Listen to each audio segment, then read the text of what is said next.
Sister, अखबार मिल जाएगी? हिना ने नर्स से पूछा। मैं अपने हस्बैंड को अखबार लाने के लिए भेज देती, मगर वो इस वक्त सोए हुए हैं। उन्हें तकलीफ देने की ज़रूरत नहीं है मैडम, मैं ला देती हूँ। यूं भी नाइट शिफ्ट की सिस्टर बता रही थी कि आपका शौहर सारी रात जागता रहा है। वैसे ही जागता रहता है, हिना ने मुंह बनाया, मगर अपनी आंखों के तअस्सुरात और चेहरे से उमड़ पड़ने वाली बेसाख्ता खुशी वो नर्स से न छुपा सकी। मैडम, इतनी मोहब्बत करने वाले शौहर किस्मत वालियों को नसीब होते हैं। सही कहा सिस्टर, ऐसे शौहर किस्मत वालियों को नसीब होते हैं। हिना यकदम दुखी हो गई थी। मैडम, आप क्यों दुखी हो रही हैं? आपको तो मिल गया है ना? नर्स ने हंसते हुए उसे छेड़ा और वो जबरदस्ती मुस्कुरा दी। नर्स ने उसे तकिए के सहारे बिठाया, उसकी टांगों पे तौलिया बिछाकर उसने नाश्ते की ट्रे रखी और बोली, मैडम आप नाश्ता करें, तब तक मैं अखबार ले आऊं। बाय द वे, कौन सा अखबार आपको पसंद है? कोई सा भी ले आओ, बल्कि यूं करो जितने भी मशहूर अखबार हैं सारे ले आओ। सारे तो शायद दस्तयाब ना हो, बाजार से मंगवा लो, हिना ने कहा और नर्स सर हिलाते हुए बाहर निकल गई। हिना जब तक नाश्ते से फारिग होती वो अखबार का बंडल लिए नमूदार हुई। अखबार तिपाई पर रखकर उसने नाश्ते की ट्रे साइड पे की, हिना को मेडिसिन दी और नाश्ते के बर्तन उठाए बाहर निकल गई। हिना एक एक अखबार उठाकर तफसील से उसका जायजा लेने लगी। वो देखना चाहती थी कि आया होटल में होने वाले हादसे के बारे में अखबार में कुछ आया है या उसके पापा ने उसके मुतल्लिक कोई खबर दी हो तो वो लाजमन अखबार में आई होगी। मैडम, आज तो अखबार वालों की गलतियां पकड़ी जा रही हैं। उसके कानों में इस्माइल शाह की आवाज़ पड़ी। यूं ही आपने मुतल्लिक किसी खबर की तलाश थी, उसी बहाने कुछ टाइम भी पास हो जाएगा। इतनी शोहरत कब से मिल गई है तुझे कि अखबार में खबरें शाया हों? मैं तो मशहूर नहीं हूं, मगर आपके साथ थी ना, सोचा शायद आपकी वजह से हम गरीबों का नाम आ गया हो। तेरे जैसे चंद और गरीब पाकिस्तान में पैदा हो गए तो हुकूमत का IMF से जान छुड़ाना मुश्किल नहीं रहेगा। अच्छा, ज़्यादा तंज की ज़रूरत नहीं, फ्रेश हो जाओ ताकि आपके लिए नाश्ता मंगवा दूँ। अपनी कोठी में तशरीफ़ फरमा होना कि नाश्ता मंगवा दोगी। मोहतरमा, ये हॉस्पिटल है, यहाँ खाने का जायका मेडिसिन जैसा होता है। जो आपको मुबारक, मैं किसी छप्पड़ होटल में पेट पूजा कर दूंगा। अच्छा ठीक है, जाओ, वो मुंह फुलाते हुए बोली। तो इसमें खफा होने की क्या बात है? मैं कब खफा हुई हूँ? चेहरे पे 12 बजने लगे हैं और मोहतरमा खफा कब हुई हैं? मेरे साथ बैठकर खाने से आपको एलर्जी होती है ना? अच्छा बाबा, मैं होटल से लाकर यहीं खा लूँगा बस, या और कुछ गिनती रहना निवाले। उसकी बात से हिना के चेहरे पे मुस्कुराहट जाहिर हुई। इस्माइल भी हंसता हुआ बाथरूम की तरफ बढ़ गया। फ्रेश होकर उसने करीबी होटल का रुख किया और नाश्ता वहां से पैक करा के ले आया। नाश्ते के दौरान वो भी हिना के सामने पड़े अखबार उठाकर देखने लगा। अखबार का पहला सफ़ा उठाते ही उसके फर्स्ट पेज के नीचे छुपे खसूसी ऐलान ने उसकी तवज्जो अपनी जानिब मबजूल कर ली।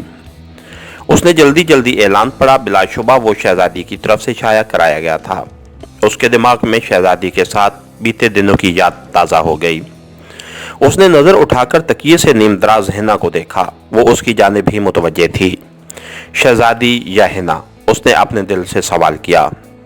वो शहजादी बहुत खूबसूरत थी, मगर हिना उससे बढ़कर थी। लेकिन बात हुस्न से ज़्यादा पसंद की होती है और उसके दिल का झुकाव वाज़े तौर पर हिना की जानिब था। वो शहजादी उसकी पहली मोहब्बत थी। फिर जुलेखा ने भी अपनी याद के गहरे नक्श उसके दिल पे सब्त किए थे। लेकिन हिन्ना तो ऐसे तूफ़ानी अंदाज में उसकी ज़िंदगी में दाखिल हुई थी कि उसके लिए बचने का कोई रास्ता नहीं रहा था। ऐसे क्या देख रहे हो? हिन्ना की आवाज़ उसे ख्यालों की दुनिया से बाहर ले आई। हाँ कुछ नहीं, वो गड़बड़ा गया। कुछ खाते पीते वक्त बंदा कम अज़ कम झूठे मुँह ही किसी को पूछ लेता है। हाँ, मगर उसको जिस पे 100% यकीन हो कि वो दावत कबूल नहीं करेगा। आप बिना उसे इस्माइल की बात पे हंसी छूट गई। उसकी दिलकश हंसी भी इस्माइल के दिमाग में उमड़ पड़ने वाली माजी की यादों को ना रोक सकी।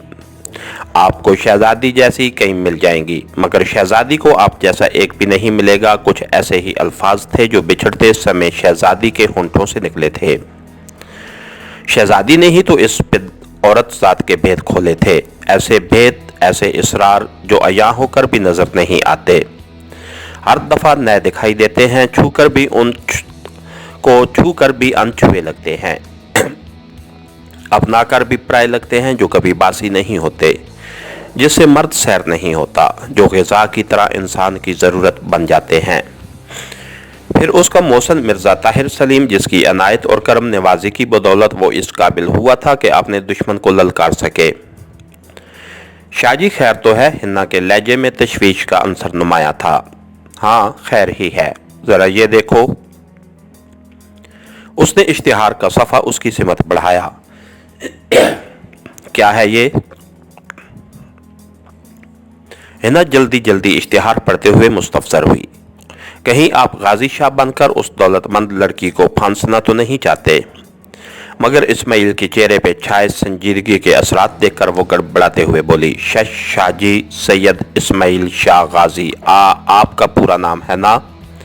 कुक, कहीं ये इश्तिहार आपके लिए तो नहीं छपा? और इस्माइल ने हौले से सर हिला दिया। आपकी मंगेतर, क्या आपकी मंगनी हो चुकी है? नहीं। उसने नफी में सर हिलाया और हिन्ना के चेहरे पे इत्मीनान फैल गया, मगर उसका इस्तिफसार जारी रहा। तो फिर उसने आपको मंगेतर क्यों कहा? ये एक लंबी कहानी है, फिर कभी सही। नहीं अभी, वो जिद करने लगी। इस्माइल शाह को महसूस हुआ कि वो कुछ ज्यादा ही हक जताने लगी है, मगर जब तक वो फाजिल खान से इंतकाम लेने के रास्ते में हायल ना होती, इस्माइल को उसकी किसी बात से भी इनकार नहीं था। यूं भी अपनी बात मनवाने के फन से वो आगाह थी। मैं अपनी कहानी तुम्हें सुना चुका हूं ना। इस इश्तिहार में जिस बंदे के इंतकाल कर जाने की खबर छपी है, ये वही है मेरा मोहसिन, जिसकी बदौलत मुझे रिहाई मिली और जिसकी वजह से मैं इस काबिल हो सका कि अपना इंतकाम ले सकूं। मेरा सवाल उसकी भतीजी के मुतल्लिक था, हिन्ना मैनी खेज लहजे में बोली, जो आपको अपना मंगेतर कह रही है। जब मिर्ज़ा ताहिर हुसैन मुझे हवालात से फरार करा के घर ले गया, उस वक्त मैं काफ़ी सहमा हुआ था। उसने मुझे अपनी यतीम भतीजे के हवाले किया ताकि एक तो मैं माहौल से मानूस हो जाऊं, दूसरा उससे मानूस हो जाऊं। इन्होंने तंजिया लहजे में उसका फिक्रा मुकम्मल किया। शट अप यार, पूरी बात तो सुन लिया करो। इसका और मेरा कोई जोड़ ही नहीं था और वो मेरे मोहसिन की भतीजी थी। शक्ल सूरत की इतनी अच्छी कि रिश्तों की लाइन लग जाए, फिर उसके चच्चा को क्या ज़रूरत थी उसे एक मुजरिम से मानूस कराने की। सुन ली है, बल्कि अच्छी तरह समझ ली है। आपने वैसे ही बहुत सी बातें हज़फ कर जानी हैं, बल्कि असल बात तो आप गोलमोल कर जाएंगे। क्यों? मैं डरता हूँ तुमसे कि बातें छुपाऊंगा, उसमें शुबा क्या है? अगर डरते ना तो इस तरह तीमारदारी क्यों करते? ये तो मेरा इखलाकी फ़र्ज़ है।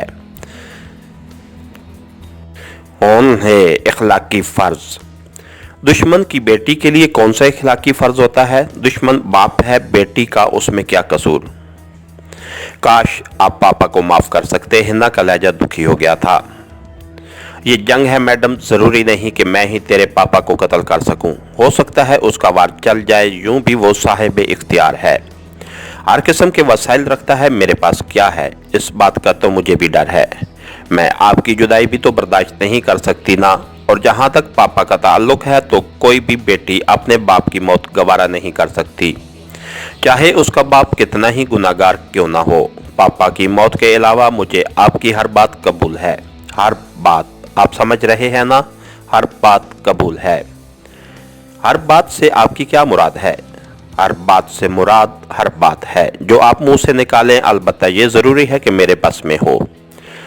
अब अगर आप ये कहें कि मैं गया वक्त वापस ले आऊं, तो ये सिर्फ एक हस्ती के कब्ज़े कुदरत में है। उसके अलावा किसी में ये ताकत नहीं कि किसी मरे हुए को जिंदा कर दे या किसी औरत की असमत वापस लौटा दे। है ना? मुझे फाजिल खान की बर्बादी के अलावा कुछ नहीं चाहिए। मेरे सामने पापा के खिलाफ यूं तो ना बोलो मैडम, इसीलिए मैं तुमसे दूर भागता हूँ कि तेरे मेरे सितारे बिल्कुल नहीं मिलते। मैं तेरे बाप की अदावत तर्क नहीं कर सकता और तुम उसके खिलाफ सुन नहीं सकती हो। बेहतर यही होगा कि हम दूर हो जाएं। ये नज़दीकियाँ हमारे लिए नुकसानदेह हैं। शट अप, मत करो बकवास। तुम्हें सिवाय मेरे जज्बाती इस्तेसाल के कुछ सूझता भी नहीं। उसकी आंखों में उभरने वाली नमी कतरों की सूरत में उसके गालों पे फिसलने लगी। इस्माइल इस मंजर की ताप ना ला सका, तड़प के आगे बढ़ा और उसका सर अपनी चौड़ी छाती से लगाते हुए बोला, सॉरी चंदा, मैं कब दूर होना चाहता हूं तुमसे। इससे पहले कि हिना कुछ कहती, नर्स दरवाजा खटखटाते अंदर दाखिल हुई। सर, रिसेप्शनिस्ट आपको बुला रही है। मुझे इस्माइल के लहजे में हैरानी थी। जी सर। अच्छा, अब ये रोना धोना बंद करो और आराम से लेट जाओ, मैं रिसेप्शनिस्ट से मिलकर आता हूँ। उसने तकिया दुरुस्त करके उसे पीछे लेटाया। वो खामोश रही थी। चंद लम्हों बाद वो रिसेप्शनिस्ट के पास मौजूद था। वो उसे देखते ही बोली, सर आपने कहा था ना कि कोई भी आपके मुतल्लिक इस्तफसार करता है तो मैं उसे कुछ ना बताऊं। जी, वो मुख्तसरन बोला। उसने रिसेप्शनिस्ट ड्यूटी करने वाली तीनों लेडीज को ये बात बता दी थी और साथ इनाम का लालच भी दिया था। अभी थोड़ी देर पहले एक आदमी आया था, आपकी मिसेज की तस्वीर दिखाकर उसके मुतल्लिक पूछ रहा था कि आया वो यहाँ एडमिट तो नहीं है। मैंने नफ़ी में जवाब दिया तो वो प्राइवेट रूम चेक करने पर मुसर हुआ। मेरे सख्ती पर मना करने पे वो वापस तो चला गया, लेकिन मुझे शुबा है कि वो या उसका साथी ज़रूर वापस आएगा। गुड, ये लो मेरी तरफ से चाय पी लेना। उसने एक बड़ा नोट निकालकर उसकी तरफ बढ़ाया। सर, इसकी क्या ज़रूरत थी? उसने रस्मी इनकार किया, मगर उसके नोट की तरफ बढ़ा हुआ हाथ उसके अल्फाज का साथ नहीं दे पाया था। नहीं, ये तेरा हक है। Thank you sir. और इस्माइल सर हिलाता हुआ वापस मुड़ गया। उसका इरादा हिन्ना से इजाज़त लेके वहां से जाने का था। क्या कह रही थी रिसेप्शनिस्ट? हिन्ना ने इश्तियाक से पूछा। हिना, मुझे यहाँ से जाना होगा। तेरे वालिद के कुत्ते यहाँ पहुँच गए हैं। तेरी तस्वीर उनके पास है। रिसेप्शनिस्ट को तो मैंने पहले से मना कर दिया था कि किसी को भी हमारे बारे इतला न दे, लेकिन हो सकता है वो किसी और तरीके से हमारे बारे मालूम कर लें, इसलिए मेरा चला जाना ही बेहतर रहेगा। उसने इख्बार से इश्तिहार फाड़कर लपेटते हुए जेब में डाल लिया। ये क्यों पास रख रहे हो? क्या इस छमक छल्लों के पास जाने का इरादा है? हिन्ना ने बजाय उसकी बात का जवाब देने के अपनी रागनी अलापी। मैं उसके पास सिर्फ ताज़ियत के लिए जाऊंगा। झूठ कह रहे हो। वो खूबसूरत लड़की है, उसने इतने अरसे बाद भी आपको दिल में रखा हुआ है। वो आपको मुझसे छीन लेगी। मुझसे कभी भी नहीं, वो कता कलामी करता हुआ बोला। इस दुनिया की कोई भी लड़की मेरे नज़दीक मेरी हिना से खूबसूरत नहीं है, इसलिए बेफिक्र रहो। अब हमें मौत ही जुदा करेगी या शायद, या फिर क्या? उसने बेसब्री से पूछा। वक्त आने पे बता दूंगा। नहीं अभी। या शायद आप अपने वालिद के कातिल के साथ रहना पसंद न करें। उसके ज़हन में गूंजा मगर लब्बों से निकला। क्यों? क्या पता। एक सेठजादी का प्यार कितना अरसा बरकरार रहता है। शाहजी प्लीज, वो रूहान सी होने लगी। ओके चंदा, अब तुम अपने वालिद को कॉल करके बुला लेना। ये कहकर वो उसके चेहरे पे झुक गया। हिन्ना की बाहें उसके गले में हायल हो गई थीं। इसके साथ ही हमारी आज के एपिसोड का इख्तिताम हुआ। कहानीकार चैनल को लाइक कीजिए, सब्सक्राइब कीजिए और बेल आइकन को प्रेस कर दीजिए ताकि हर आने वाली नई वीडियो आप तक बर वक्त पहुँच सके। शुक्रिया।